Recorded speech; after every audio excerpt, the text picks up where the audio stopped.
8ஆம் அதிகாரம்.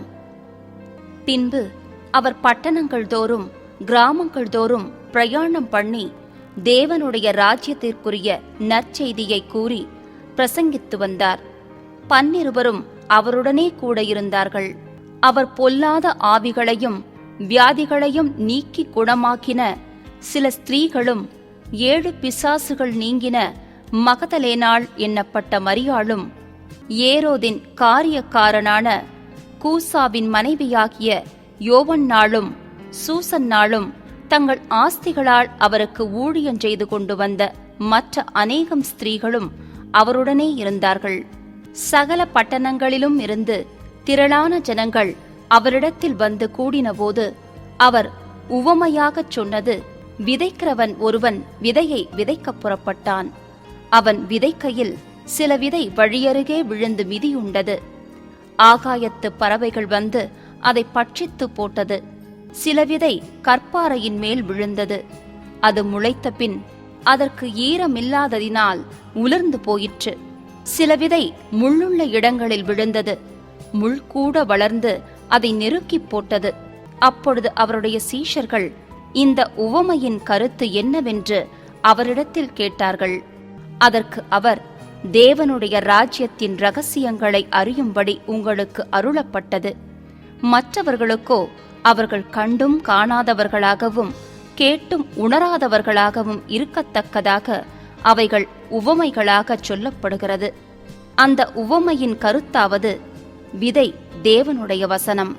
வழியருகே விதைக்கப்பட்டவர்கள் வசனத்தை கேட்கிறவர்களாயிருக்கிறார்கள். அவர்கள் விசுவாசித்து ரட்சிக்கப்படாதபடிக்கு பிசாசானவன் வந்து அவ்வசனத்தை அவர்கள் இருதயத்திலிருந்து எடுத்து போடுகிறான். கற்பாறையின் மேல் விதைக்கப்பட்டவர்கள் கேட்கும்போது சந்தோஷத்துடனே வசனத்தை ஏற்றுக்கொள்ளுகிறார்கள். ஆயினும் தங்களுக்குள்ளே வேர்கொள்ளாதபடியினாலே கொஞ்ச கால மாத்திரம் விசுவாசித்து சோதனை காலத்தில் பின்வாங்கிப் போகிறார்கள். முள்ளுள்ள இடங்களில் விதைக்கப்பட்டவர்கள் வசனத்தை கேட்கிறவர்களாயிருக்கிறார்கள். கேட்டவுடனே போய் பிரபஞ்சத்திற்குரிய கவலைகளினாலும் ஐஸ்வர்யத்தினாலும் சிற்றின்பங்களினாலும் நெருக்கப்பட்டு பலன் கொடாதிருக்கிறார்கள். நல்ல நிலத்தில் விதைக்கப்பட்டவர்கள் வசனத்தை கேட்டு அதை உண்மையும் நன்மையுமான இருதயத்திலே காத்து பொறுமையுடனே பலன் கொடுக்கிறவர்களாயிருக்கிறார்கள். ஒருவனும் விளக்கை கொளுத்தி அதை ஒரு பாத்திரத்தினாலே மூடவும் மாட்டான். கட்டிலின் கீழே வைக்கவும் மாட்டான். உள்ளே பிரவேசிக்கிறவர்கள் அதன் வெளிச்சத்தை காணும்படிக்கு அதை விளக்கு தண்டின் மேல் வைப்பான். வெளியரங்கமாகாத இரகசியமும் இல்லை, அறியப்பட்டு வெளிக்கு வராத மறை பொருளும் இல்லை. ஆதலால் நீங்கள் கேட்கிற விதத்தை குறித்து கவனியுங்கள். உள்ளவன் எவனோ அவனுக்கு கொடுக்கப்படும், இல்லாதவன் எவனோ அவன் தனக்குண்டென்று நினைக்கிறதும் அவனிடத்திலிருந்து எடுத்துக் கொள்ளப்படும் என்றார்.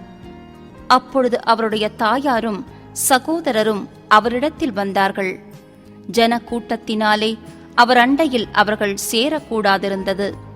அப்பொழுது உம்முடைய தாயாரும் உம்முடைய சகோதரரும் உம்மை பார்க்க வேண்டுமென்று வெளியே நிற்கிறார்கள் என்று அவருக்கு அறிவித்தார்கள். அதற்கு அவர், தேவனுடைய வசனத்தை கேட்டு அதன்படி செய்கிறவர்களே எனக்கு தாயும் எனக்கு சகோதரருமாயிருக்கிறார்கள் என்றார். பின்பு ஒரு நாள் அவர் தமது சீஷரோடும் கூட படவில் ஏறி, கடலின் அக்கரைக்கு போவோம் வாருங்கள் என்றார். அப்படியே புறப்பட்டு போனார்கள். படவு ஓடுகையில் அவர் நித்திரையாயிருந்தார். அப்பொழுது கடலிலே சுழல் காற்றுண்டானதால் அவர்கள் மோசமுடையத்தக்கதாய் படவு ஜலத்தினால் நிறைந்தது. அவர்கள் அவரிடத்தில் வந்து, ஐயரே ஐயரே, மடிந்து போகிறோம் என்று அவரை எழுப்பினார்கள். அவர் எழுந்து காற்றையும் ஜலத்தின் கொந்தளிப்பையும் அதட்டினார். உடனே அவைகள் நின்று போய் அமைதலுண்டாயிற்று.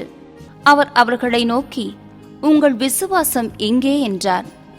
அவர்கள் பயந்து ஆச்சரியப்பட்டு, இவர் யாரோ, காற்றுக்கும் ஜலத்துக்கும் கட்டளையிடுகிறார், அவைகளும் இவருக்கு கீழ்ப்படுகிறதே என்று ஒருவரோடொருவர் சொல்லிக் கொண்டார்கள். பின்பு கலிலேயாவுக்கு எதிரான கதரேனருடைய நாட்டில் சேர்ந்தார்கள். அவர் கரையில் இறங்கினபோது நெடுநாளாய் பிசாசுகள் பிடித்தவனும் வஸ்திரம் தரியாதவனும் வீட்டில் தங்காமல் பிரேத கல்லறைகளிலே தங்கினவனுமாயிருந்த அந்த பட்டணத்து மனுஷன் ஒருவன் அவருக்கு எதிராக வந்தான். அவன் இயேசுவை கண்டபோது கூக்குரலிட்டு அவருக்கு முன்பாக விழுந்து, இயேசுவே, உன்னதமான தேவனுடைய குமாரனே, எனக்கும் உமக்கும் என்ன? என்னை வேதனைப்படுத்தாதபடிக்கு உம்மை வேண்டிக் கொள்ளுகிறேன் என்று மகா சத்தத்தோடே சொன்னான். அந்த அசுத்த ஆவி அவனை விட்டு போகும்படி இயேசு கட்டளையிட்டபடியினாலே அப்படிச் சொன்னான். அந்த அசுத்த ஆவி வெகு காலமாய் அவனை பிடித்திருந்தது. அவன் சங்கிலிகளினாலும் விலங்குகளினாலும் கட்டுண்டு காவல் பண்ணப்பட்டிருந்தும் கட்டுகளை முறித்து போட்டு பிசாசினால் வனாந்தரங்களுக்கு துரத்தப்பட்டிருந்தான். இயேசு அவனை நோக்கி, உன் பேர் என்னவென்று கேட்டார். அதற்கு அவன் லேகியோன் என்றான். அநேகம் பிசாசுகள் அவனுக்குள் புகுந்திருந்தபடியால் அந்த பேரைச் சொன்னான். அவ்விடத்தில் அநேகம் பன்றிகள் கூட்டமாய் மலையிலே மேய்ந்து கொண்டிருந்தது. அந்த பன்றிகளுக்குள் போகும்படி தங்களுக்கு உத்தரவு கொடுக்க வேண்டுமென்று அவரை வேண்டிக் கொண்டன. அவைகளுக்கு உத்தரவு கொடுத்தார். அப்படியே பிசாசுகள் அந்த மனுஷனை விட்டு நீங்கி பன்றிகளுக்குள் புகுந்தன. அப்பொழுது அந்த பன்றி கூட்டம் உயர்ந்த மேட்டிலிருந்து கடலிலே பாய்ந்து அமிழ்ந்து மாண்டது. அவைகளை மேய்த்தவர்கள் சம்பவித்ததைக் கண்டு ஓடிப்போய் பட்டணத்திலும் சுற்றுப்புறங்களிலும் அறிவித்தார்கள். அப்பொழுது சம்பவித்ததை பார்க்கும்படி ஜனங்கள் புறப்பட்டு இயேசுவின் இடத்தில் வந்து, பிசாசுகள் விட்டு போன மனுஷன் வஸ்திரந்தரித்து இயேசுவின் பாதத்தருகே உட்கார்ந்து புத்தி தெளிந்திருக்கிறதைக் கண்டு பயந்தார்கள். பிசாசுகள் பிடித்திருந்தவன் சொஸ்தமாக்கப்பட்டதைக் கண்டவர்களும் அதை அவர்களுக்கு அறிவித்தார்கள். அப்பொழுது கதரேனருடைய சுற்றுப்புறத்திலுள்ள திரளான ஜனங்கள் எல்லாரும் மிகவும் பயமடைந்தபடியினாலே தங்களை விட்டு போகும்படி அவரை வேண்டிக் கொண்டார்கள். அந்தப்படி அவர் படவில் ஏறி திரும்பி போனார். பிசாசுகள் நீங்கின மனுஷன் அவரோடே கூட இருக்கும்படி உத்தரவு கேட்டான். இயேசு அவனை நோக்கி, நீ உன் வீட்டுக்கு திரும்பி போய் தேவன் உனக்குச் செய்தவைகளையெல்லாம் அறிவி என்று சொல்லி அவனை அனுப்பிவிட்டார். அந்தப்படி அவன் போய் இயேசு தனக்கு செய்தவைகளையெல்லாம் பட்டணத்தில் எங்கும் பிரசித்தப்படுத்தினான். இயேசு திரும்பி வந்தபோது ஜனங்கள் எல்லாரும் அவருக்காக காத்திருந்தபடியால் அவரை சந்தோஷமாய் ஏற்றுக்கொண்டார்கள். அப்பொழுது ஜெப ஆலய தலைவனாகிய யவீரு என்னும் பேருள்ள ஒருவன் வந்து இயேசுவின் பாதத்தில் விழுந்து 12 வயதுள்ள தன்னுடைய ஒரே குமாரத்தி மரண அவஸ்தையாயிருந்தபடியால் தன் வீட்டிற்கு வரும்படி அவரை வேண்டிக் கொண்டான். அவர் போகையில் திரளான ஜனங்கள் அவரை நெருக்கினார்கள். அப்பொழுது 12 வருஷமாய் பெரும்பாடுள்ளவளாயிருந்து தன் ஆஸ்திகளையெல்லாம் வைத்தியர்களுக்குச் செலவழித்தும் ஒருவனாலும் சொஸ்தமாக்கப்படாதிருந்த ஒரு ஸ்திரீ அவருக்கு பின்னாக வந்து அவருடைய வஸ்திரத்தின் ஓரத்தை தொட்டாள். உடனே அவளுடைய பெரும்பாடு நின்று போயிற்று. அப்பொழுது இயேசு, என்னை தொட்டது யார் என்று கேட்டார்.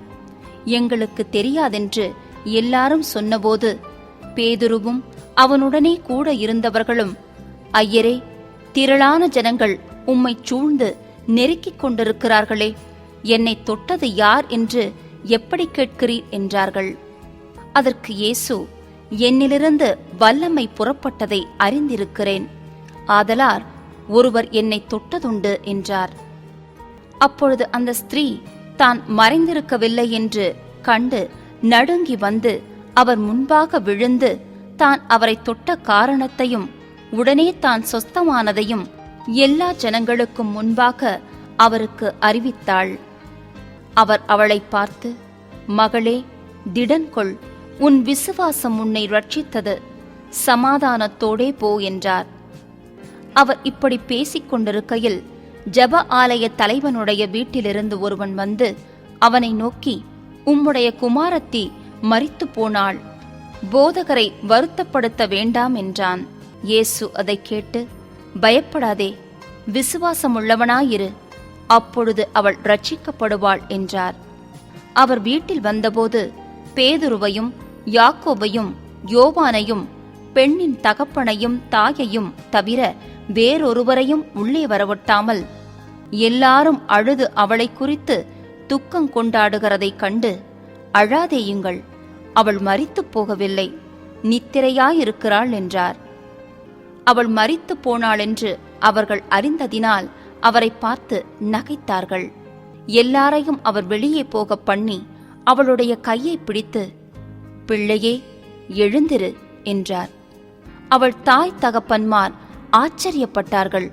அப்பொழுது நடந்ததை ஒருவருக்கும் சொல்லாமலிருக்கும்படி அவர்களுக்கு கட்டளையிட்டார்.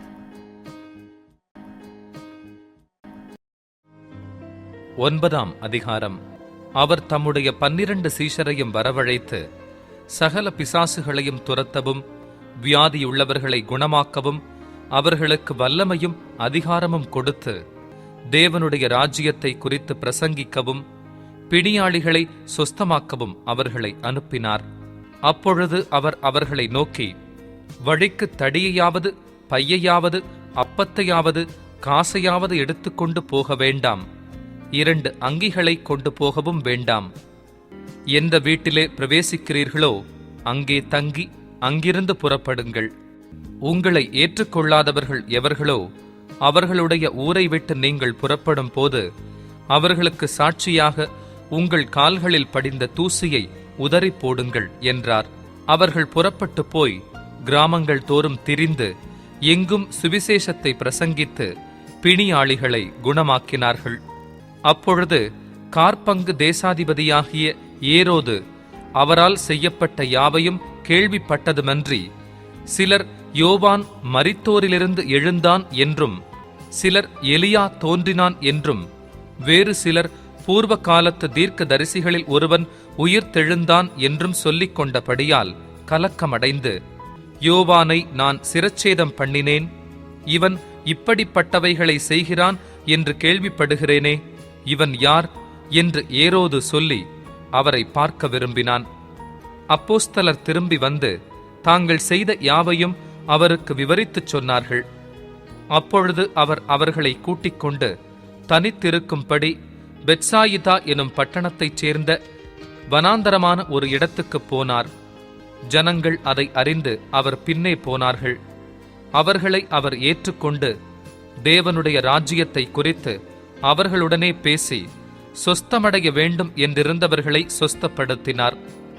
சாயங்காலமாகிற போது 12 சேர்ந்து வந்து அவரை நோக்கி, நாம் இருக்கிற இடம் வனாந்தரமாய் இருக்கிறது.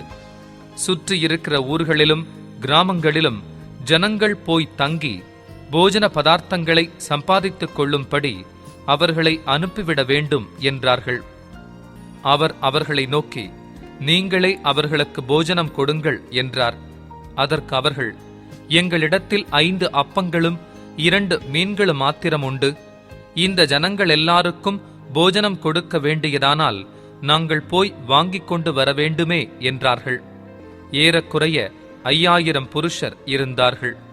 அவர்களை பந்திக்கு 50 பேராக உட்காரும்படி சொல்லுங்கள் என்று தம்முடைய சீஷர்களுக்குச் சொன்னார். அவர்கள் அந்தப்படியே எல்லாரையும் உட்காரும்படி செய்தார்கள். அப்பொழுது அவர் அந்த 5 அப்பங்களையும் அந்த 2 மீன்களையும் எடுத்து வானத்தை அண்ணாந்து பார்த்து அவைகளை ஆசீர்வதித்து பிட்டு ஜனங்கள் முன் வைக்கும்படி சீஷர்களிடத்தில் கொடுத்தார். எல்லாரும் சாப்பிட்டு திருப்தி அடைந்தார்கள். மீதியான துணிக்கைகள் 12 கூடை நிறைய எடுக்கப்பட்டது. பின்பு அவர் தமது சீஷரோடே கூட தனித்து ஜெபம் பண்ணிக் கொண்டிருக்கையில் அவர்களை நோக்கி, ஜனங்கள் என்னை யார் என்று சொல்லுகிறார்கள் என்று கேட்டார். அதற்கு அவர்கள், சிலர் உம்மை யோவான் ஸ்நானன் என்றும், சிலர் எலியா என்றும், வேறு சிலர் பூர்வ காலத்து தீர்க்க தரிசிகளில் ஒருவர் உயிர்த்தெழுந்தார் என்றும் சொல்லுகிறார்கள் என்றார்கள். அப்பொழுது அவர், நீங்கள் என்னை யார் என்று சொல்லுகிறீர்கள் என்று கேட்டார். பேதுரு பிரதியுத்தரமாக, நீர் தேவனுடைய கிறிஸ்து என்றான். அப்பொழுது அவர்கள் அதை ஒருவருக்கும் சொல்லாதபடிக்கு உறுதியாய் கட்டளையிட்டார். மேலும் மனுஷகுமாரன் பல பாடுகள் படவும் மூப்பராலும் பிரதான ஆசாரியராலும் வேதபாரகராலும் ஆகாதவனென்று தள்ளப்படவும் கொல்லப்படவும் 3ஆம் நாளில் உயிர்த்தெழுந்திருக்கவும் வேண்டும் என்று சொன்னார். பின்பு அவர் எல்லாரையும் நோக்கி, ஒருவன் என் பின்னே வர விரும்பினால் அவன் தன்னைத்தான் வெறுத்து தன் சிலுவையை அனுதினமும் எடுத்துக்கொண்டு என்னை பின்பற்ற கடவன். தன் ஜீவனை இரட்சிக்க விரும்புகிறவன் அதை இழந்து போவான். என் நிமித்தமாக தன் ஜீவனை இழந்து போகிறவன் அதை இரட்சித்துக் கொள்ளுவான். மனுஷன் உலகம் முழுவதையும் ஆதாயப்படுத்திக் கொண்டாலும் தன்னைத்தான் கெடுத்து நஷ்டப்படுத்தினால் அவனுக்கு லாபம் என்ன? என்னை குறித்தும் என் வார்த்தைகளை குறித்தும் எவன் வெட்கப்படுகிறானோ அவனை குறித்த மனுஷகுமாரனும் தம்முடைய மகிமையோடும் பிதாவின் மகிமையோடும் பரிசுத்த தூதர்களின் மகிமையோடும் வரும்போது வெட்கப்படுவார்.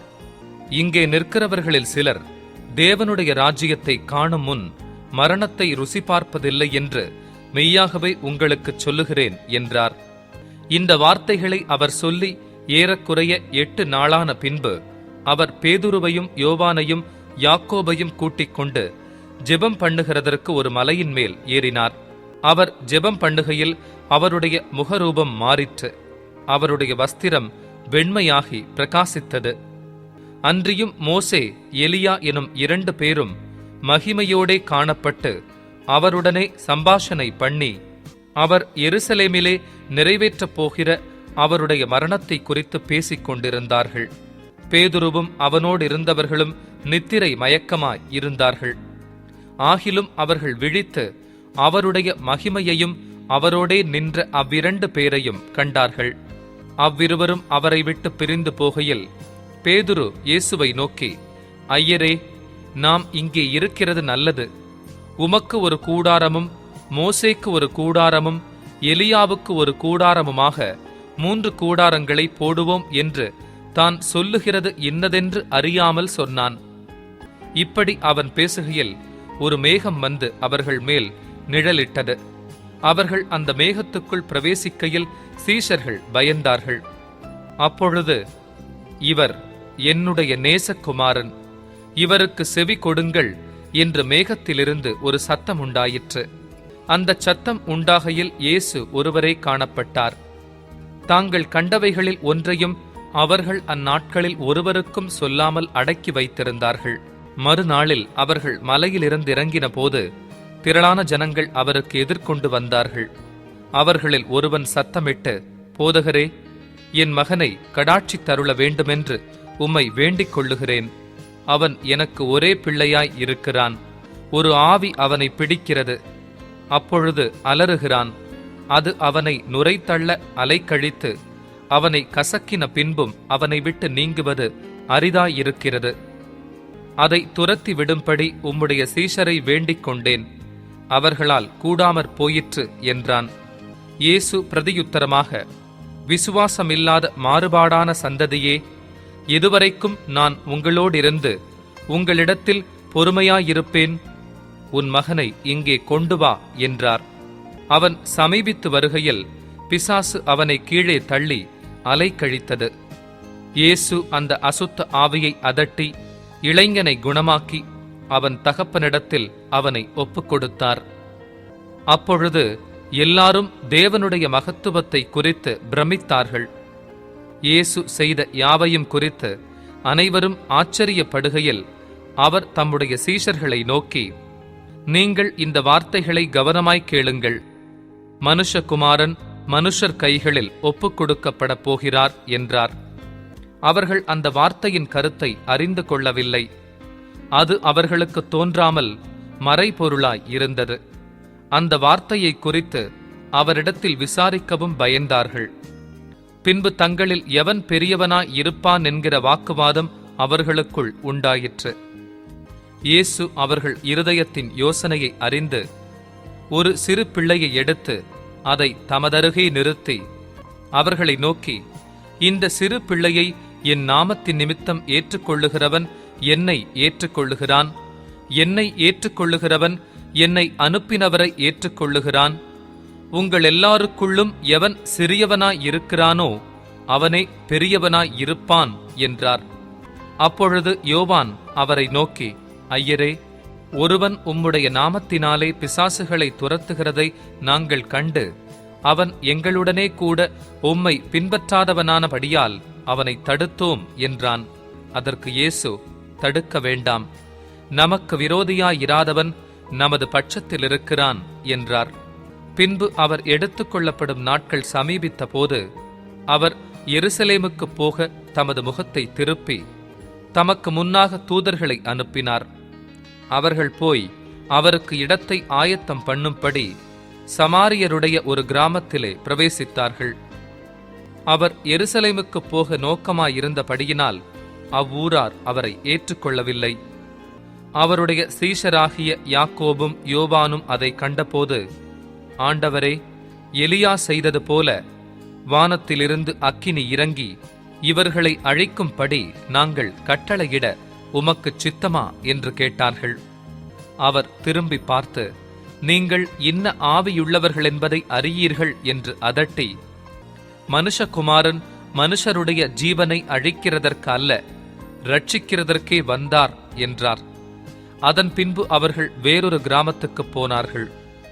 அவர்கள் வழியிலே போகையில் ஒருவன் அவரை நோக்கி, ஆண்டவரே, நீர் எங்கே போனாலும் உம்மை பின்பற்றி வருவேன் என்றான். அதற்கு இயேசு, நரிகளுக்கு குழிகளும் ஆகாயத்து பறவைகளுக்கு கூடுகளும் உண்டு, மனுஷகுமாரனுக்கோ தலை சாய்க்க இடமில்லை என்றார். வேறொருவனை அவர் நோக்கி, என்னை பின்பற்றி வா என்றார். அதற்கு அவன், ஆண்டவரே, முன்பு நான் போய் என் தகப்பனை அடக்கம் பண்ண எனக்கு உத்தரவு கொடுக்க வேண்டும் என்றான். அதற்கு இயேசு, மரித்தோர் தங்கள் மரித்தோரை அடக்கம் பண்ணட்டும், நீ போய் தேவனுடைய ராஜ்யத்தை குறித்து பிரசங்கி என்றார். பின்பு வேறொருவன் அவரை நோக்கி, ஆண்டவரே, உம்மை பின்பற்றுவேன், ஆனாலும் முன்பு நான் போய் வீட்டிலிருக்கிறவர்களிடத்தில் அனுப்புவித்துக் கொண்டு வரும்படி எனக்கு உத்தரவு கொடுக்க வேண்டும் என்றான். அதற்கு இயேசு, கலப்பையின் மேல் தன் கையை வைத்து பின்னிட்டு பார்க்கிற எவனும் தேவனுடைய ராஜ்யத்துக்கு தகுதியுள்ளவன் அல்ல என்றார்.